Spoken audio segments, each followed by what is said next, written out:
Oh, that wasn't even force feedback, that's the thing. I just turned the wheel and the car wasn't doing what I told it to do. Still got a massive smile on my face playing this. Hello everybody, welcome back to Chaz Gnecco Media and welcome to another episode of Gran Turismo 4. Last time out I started this playthrough on a wheel on the Thrustmaster T-GT II and got my B licence. However, when I finished recording I was met with this little sausage. I didn't know that you got cars for completing the licences, but I got a Volkswagen Lupo, which has 98 horsepower and is in a horrific but also brilliant colour. I'm just going to leave it in the garage for now, we're not going to play with it yet. And what we're going to do is today we're going to go and get my A licence. I wanted to just get 2 of the first licences out of the way so we don't have to sort of jump into it and see it as a bit of a slog in the mid-stage. It's just the way I always used to go about it. So we've done National B, we move on to National A. I think I've fixed the issue with it scrolling down all the time on menus, and we're straight into a Mitsubishi FTO GPX. That makes me very, very happy. I love these cars. Weird colour, it's a bit pinky, but let's see what it's got for us, shall we? Yeah, looks like I've fixed the issue, which is good. I just restarted the emulator, basically, after last time. S-Bend high-speed ring. I quite like this section of corners. I remember this a lot, very, very fondly from the early Gran Turismo games, because there was a camera on the exit of the second one, and you used to see me come flying into shots, smash into a barrier, knock cars out of the way, and then fly through shot as if nothing happened. And this is when they first had that really strange iteration of high-speed ring. There's a big difference between it in the first game to this one. It's a lot more open and in this sort of valley. Don't forget, no force feedback on the wheel. If you haven't watched episode 1, go back and watch it again. I say again, as if you've... No. I'm going to not keep trying to get words out, and I'm just going to drive. But yeah, I've explained everything I need to explain in the first episode. It's probably in the description as well that I'm not doing Gran Turismo 3, I'm not doing Gran Turismo 1. I know I did Gran Turismo 2, but Gran Turismo 4 is apparently the best one, so I'm trying it. I'm enjoying myself so far. I just got another silver with the hypest music in the world. It's dead good. And we'll move on. That was a Lotus Elise in the background, a 111R, so it's the same corners again. One of the things that's most exciting about playing this game for me is that I don't know what the car list looks like, so I don't know what cars may be hidden away that I'm not expecting at all. Hello, mid-engined little car. Whoa, you are a little slidey sod. But yeah, there's probably cars hidden away that I didn't even know were in the Gran Turismo franchise that were hidden away in this game that I could find over the course of it, so I'm dead excited to see how we get on with them. That's only a bronze, that one, but the car was a little bit more unpredictable. I can't tell you enough how happy I am that I fixed that scrolling issue, because I looked it up, I must admit, halfway through the first episode, and somebody said that on a certain save state, if you've been pressing a button or there's been an axis activated because the wheel was turned to the left, if you've got that activated while something's loading, sometimes that affects the whole save state and the whole game forever. So luckily it's not doing that. High-speed corners, Deep Forest, Mitsubishi Eclipse Spider. The last corner at Deep Forest is tough, very tough. The amount of times that I'm sure we've all smacked into the wall down here, if we had a quid, we'd all be millionaires. Little dab of the brakes, turn it in. Bit more lock. Oh, we got away with that. Oh, wow. I thought the finish line was further down. Class. Right, take it and run. Okay, 130R at Suzuka this time. And we are in, I think I saw a Subaru Legacy or something similar. Oh. It is a Subaru Legacy. It sounds like a V6. Oh, it's a noisy V6. Go on. Do we brake? I don't know whether we're brake. It's telling me third gear. I'm ignoring that. Oh, there's cones. Oh, yeah. I still find that so strange. Oh, polyphony. Never change. God, that third gear is long. So we need to brake a little bit. That's what I've learned.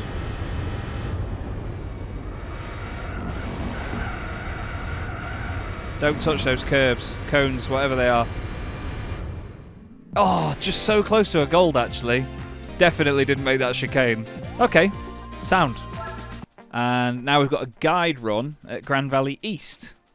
Does it tell us what car we're in? No, of course. Is it going to be an absolute shed? Oh, it's an Audi S3. That's not so bad. Oh, it's the 3.2 as well. There's a legendary one of these that's like 800 horsepower on YouTube, and I absolutely love watching videos of it. It's disgustingly fast. Oh, it makes a good noise. That's one thing I'm finding a little bit strange at the moment. Some of the car noises are a little bit tinny, but then again, this headset is quite a tinny headset, really. It's only the microphone that's the sort of redeeming quality of this thing.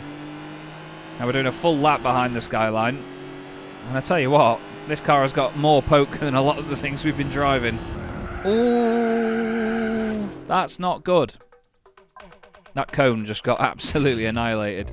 I suppose the thing with having no force feedback is, when you are understeering, you can't feel it anywhere near as much because the wheels just light anyway, so it's not responding to anything, so you have to really judge when you're going to understeer. It's actually quite good though, because it means that you go into a lot of corners not wanting to go too fast. You don't push too hard all of the time. It really teaches you to sort of slow it down a bit, but it just feels so rewarding being so smooth on an old game.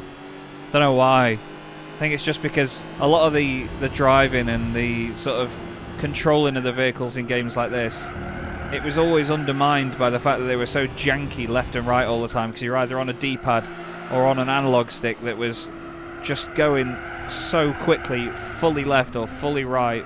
Feels more natural to do it on a wheel as well. Alright, what's this section like? Because on the map, this looks a lot shallower than it was in Gran Turismo 2. Yeah. That's oversteer and understeer all at the same time. Slipstream. Come on.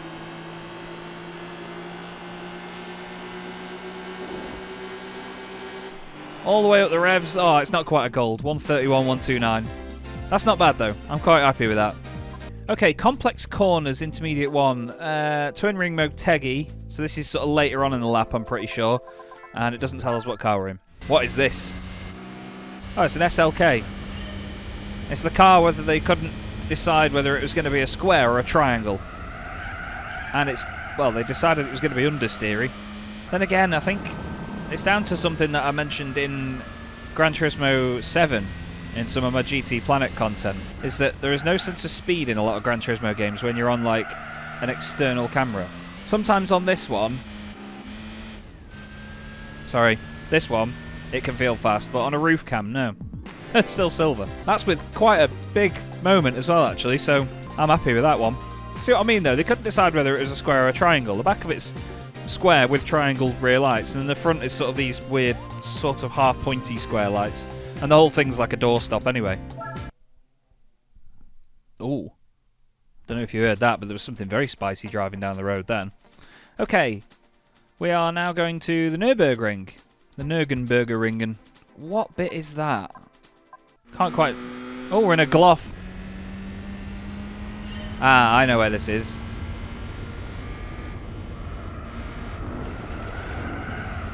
Keep a bit of throttle in just to stabilise the car. I forgot the Nordschleife was in this game.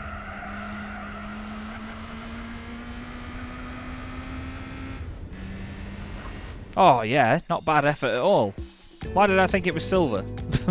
Still, we did it in the GTI. But yeah, I forgot that the Nordschleife was in this game. So does that mean that there's... I know that there's... I've read about, obviously, through doing the voiceovers for GT Planet, I know about A-Spec and B-Spec, so you can get the AI to drive for you and do stints in endurance races, which I'm really looking forward to later on in the playthrough. But does that mean there's something like the Nürburgring 24-hour in it? Because I know the 24 Hours of Le Mans is on this game, isn't it? I may have to do those at some point and may slipstream them? No, stream them, which could be a good laugh. But I'll have to see, won't we? So, El Capitan once again. And it's basically a long sweeping corner into a braking zone, which I don't like. What are we in? RX-8. Would have been pretty much brand new when this game came out. I don't know this track at all, so I'm really sorry. There's a left kink here by the look of it. Oh, there was a Mazda RX-8 racing series, wasn't there, a long time ago? I seem to remember seeing a big crash in them at Brands Hatch. Somebody got basically T-boned at the bottom of the hill. It's not a great thing to remember about a racing series, but I remember there was one in the UK.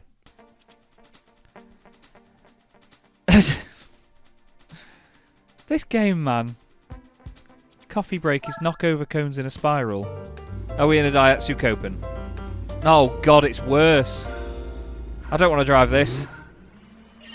I know a few people that have had these and they are just... Oh my Christ. We missed one.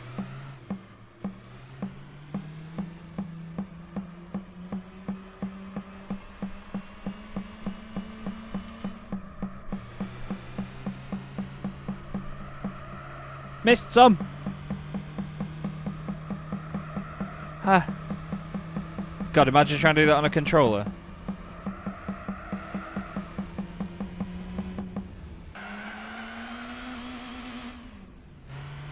Where's the handbrake? Well, that's loud. Where are you?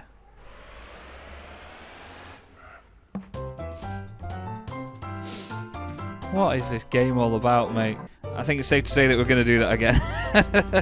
I feel like I made a bit of a fool of myself there, so slowly does it.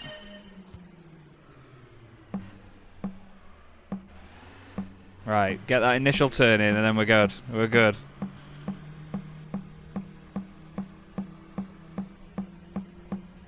I'm definitely not going to set any world records doing this.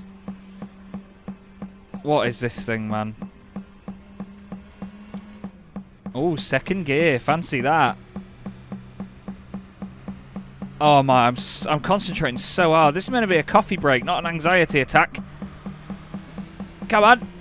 Yeah, the Peugeot. Awful time. 16 seconds quicker than before. Oh my god. I got a little bit excited then. So this is the S's at Suzuka, and I think I saw a Honda Civic Type R EP3. Sounds like one. Pretty sure it is. Keep a little bit of throttle in just to keep the front end planted down, and then you can understeer wide because you're going too fast because you kept the throttle in. Run wide on the exit. Build the speed up. Ooh, not far off a gold there, actually. It was Championship White EP3 Type R. What a wagon. I'd love one of them. I'd absolutely love one. I've had so many friends that have had them, and they are absolute rockets. Thinnest spokes in the world, though, on those wheels. What on earth does it have next? So a Suzuka lap guide run. Doesn't tell... Oh, yeah, DC5. Get in. The cars are getting spicier now. That's what I'm excited about. Oh, redlining the hell out of it. So where do we change the traction control? Because I don't like the traction control, to be honest with you. I may have it on in certain cars later down the line, but I think for a while I don't really want traction control on. Oh god, you are an understeery little pig. Come on, round the corner we go. Eesh. I keep thinking that I'm just going to be able to power out of one of these corners and there's going to be a finish line there, but that's not the case, is it? 90 degrees of lock is definitely the limit. I could put more on, but it doesn't add to the actual turning capability of the car. It just basically makes more noise. Why am I like copying what the Skyline's doing? I just need to like do my own thing and understeer off the circuit.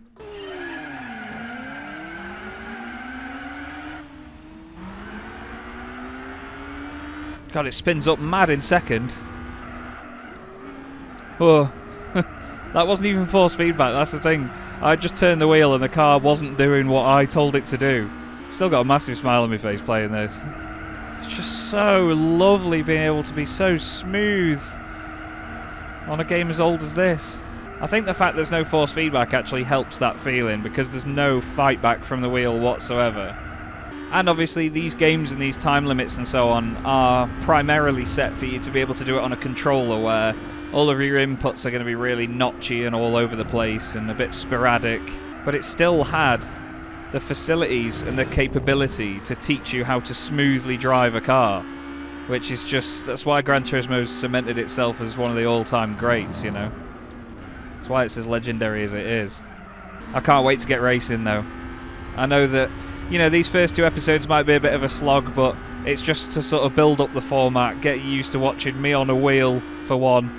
And obviously the progress that we can begin to make on this game. That Skyline is getting caught out in a few places here. Stay in third gear. It's a K20 engine. It's got long gears. Oh, nearly 9,000 RPM. Look at that, flying up to the back of the Skyline. Slipstream, tuck in, head down, go like that, like you're karting. Oh, we're definitely having a crash. Oh, suddenly wind noise. There was wind noise there. No, no, no. Oh. Slam on.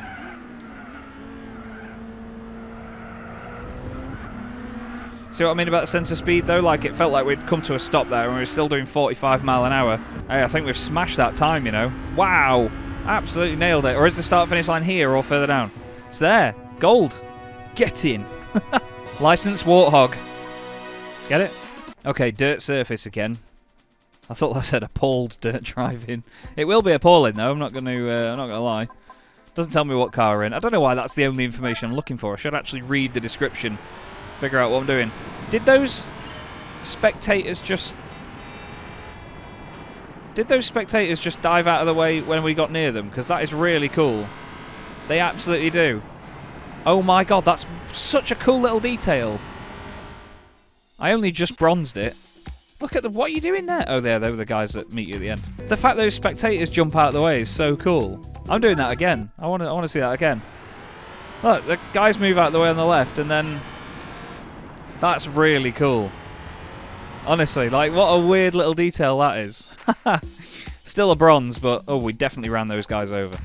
Okay, on to A12, and there's more dirt driving, more hairpins, but they look quite smooth, so maybe I can be a little bit better in this one. Tahiti Maze, I know this circuit, actually. What are we in? Is that some sort of Subaru? You will all realise that I am no good at dirt driving. Like, I'm way too late on the brakes. I don't know when the car's going to step out. I'm awful at dirt driving. However, I think in Gran Turismo, it knows that it's tougher than typical sort of road driving, so it gives you a bit more leeway in the test times and it's easier. Well, it used to be, flipping heck. Only just bronzed that. I think on Gran Turismo 2 I got gold on all the dirt tests pretty much first time. Gold or silver at least. Oh yeah, Skyline. I didn't even look at the test. I've just had a bit of a mind blank there, I'm so sorry. What are we doing? Bit of a longer test, 44 seconds. In an R32. I like Trial Mountain. Ooh. I turned in a little bit early there, I think.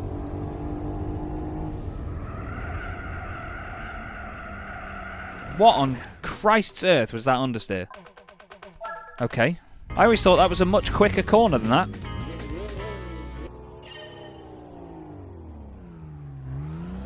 Are you alright, car? What was that? No, I'm restarting that. I mean, that wasn't much better, was it? Listen to the turbo. I think I need to be a bit more aggressive with the steering. I think I'm being a little bit too gentle. I'm just scared that it's not going to behave. I think much like in Gran Turismo 7, as I've learned recently, you just got to not worry about the fact you can hear the tyres squealing because it doesn't actually matter that much. Ah, you sod, you've let me get away with that actually, thank you. Floor it. Not that I wasn't already. Over the crest, back up the hill. Oh, it's only a bronze. Slow down, don't run the boys over. There they are, there's the squad. They're still happy with me, so it's fine. Okay, we're getting through them quite quickly now. Tackling blind corners 2. Downhill section, the Nürburgring. I think I know what this bit is, actually. It's just after what we did in the Golf GTI in the previous one. Going left then right. Oh my god, this is... Any race round here is going to be hard in this game. Because of the resolution, you can't see a massive amount of the circuit. I'm ready to change down, can you tell? It's like sitting on the left paddle.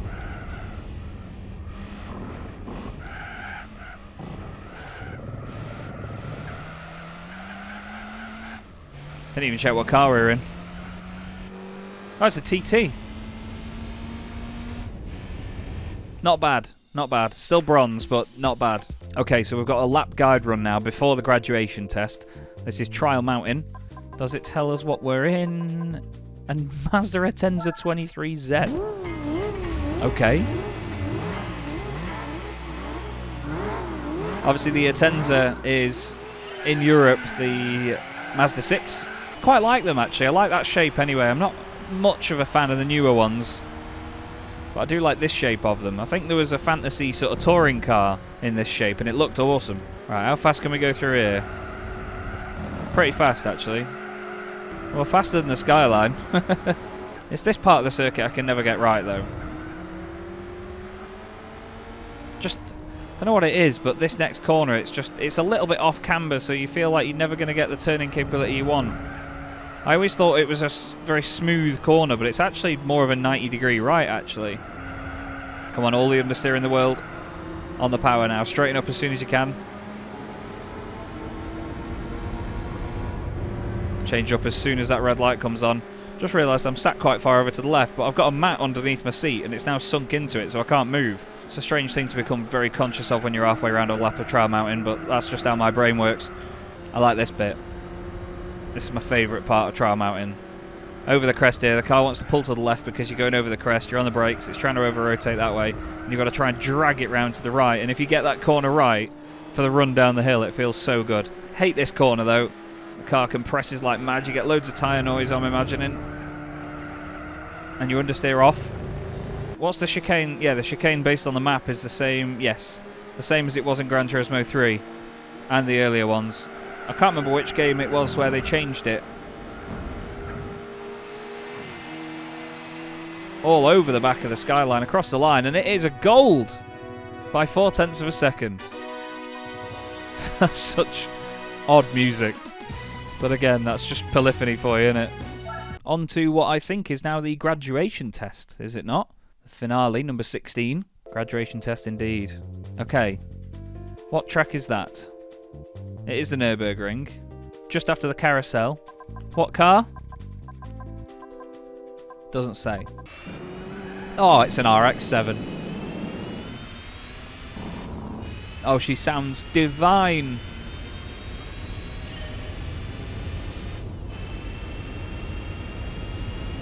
Are you going to handle for me, darling? Whoa, it handles. It's actually quite oversteery. I like this section of the Nürburgring as well. This is one of my favourite parts.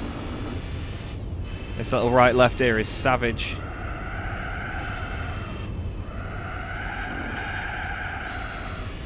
Oh, he's absolutely got it nailed, ladies and gents. He's absolutely got it nailed. This is a horrible one, though. Over the crest. Don't break away now. So difficult without force feedback, this. Sort of a double apex left, that. Then down to YouTube corner. Let's not make a prat of myself now. Everyone's watching. Go for the line. And it is a silver. That's not bad at all, that. That's one of the parts of the circuit where you can get it massively wrong. And that's the graduation test. So let's go and collect our B license. And now I know I'm going to get a car. I'm excited to see what said car is. Cool, cool, cool. Oh, you can just go left.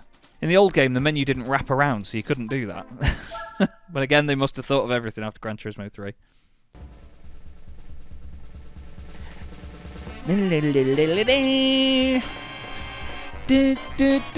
God, I'm so...